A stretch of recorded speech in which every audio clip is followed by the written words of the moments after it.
You're watching Goal.com's mid-season review focusing on the biggest clubs in Europe. Up for discussion, Manchester United, and on the surface, Greg, everything seems okay if you look at the statistics, top of the Premier League, still in Europe, but there are cracks there, there are weaknesses. Yeah, they'd still be my tip for the title, but I do worry about their defence, especially in the Champions League. They conceded the first goal so many times this season. It's been a real problem for them.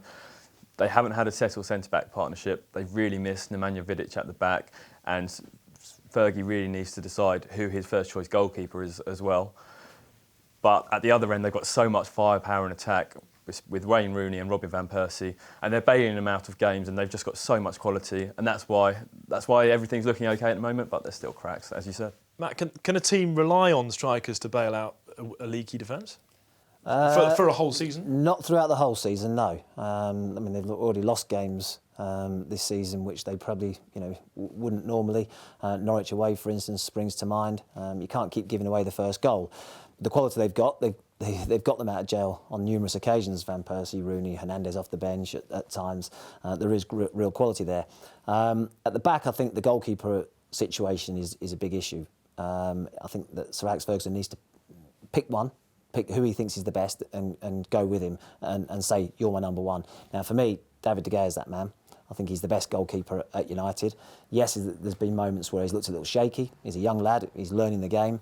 But I think in terms of making the better saves, I think he's better than Lindegaard. Lindegaard's a solid goalkeeper, but de Gea makes special saves. I think the signs that his confidence is improving. And I think he's United's better keeper. He's better on the floor. When you're trying to get the ball moving from the back, I think he's better in getting you playing again.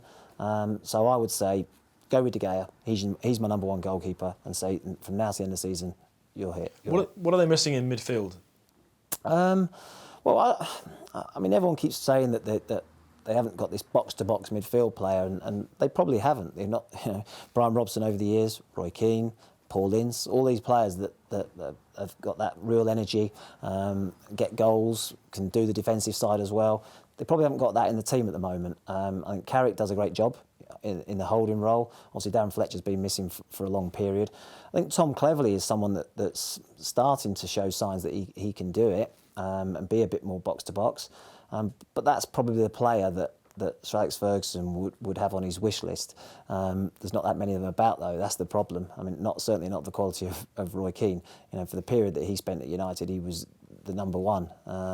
So it's difficult to find that on the shopping list. And that's why Paul Scholes is still so important to United at his age, and he'll be more important in the second half of the season. I think Fergie's been quite careful with playing Scholes in the first half because he wants him in the second half of the season when the really important games come around for his influence in midfield. But like you said, United don't have the money either because of the well-documented issues with the finances under the Glazers.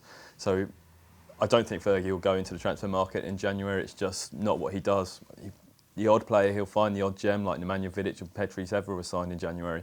I think he'll probably wait until next summer before finally replacing Paul Scholes and even looking back, replacing Roy Keane. Players like Kevin Strootman and Tom Ince, they're the kind of players he's looking at, though, because he needs to sign with someone cheaply and turn him into a star. He hasn't got the money to go out and spend 30 million on a Wesley Sneijder or a fantastic player. Greg said he doesn't like January transfer window. It doesn't really ever do business in it.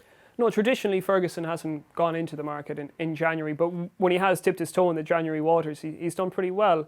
Aside from a baptism of fire a few years ago in the derby against Manchester City, I recall, Nemanja Vidic and Persie Evra have gone on to become, I suppose you could call them, bona fide United legends, and they were both signed in January.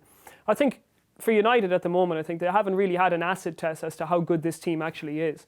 I think last season in the Champions League and also in the Europa League, when they come up against teams like Basel and then against Athletic Bilbao, they really got an education, a yardstick of how good the team was, and it proved to be not that good at all.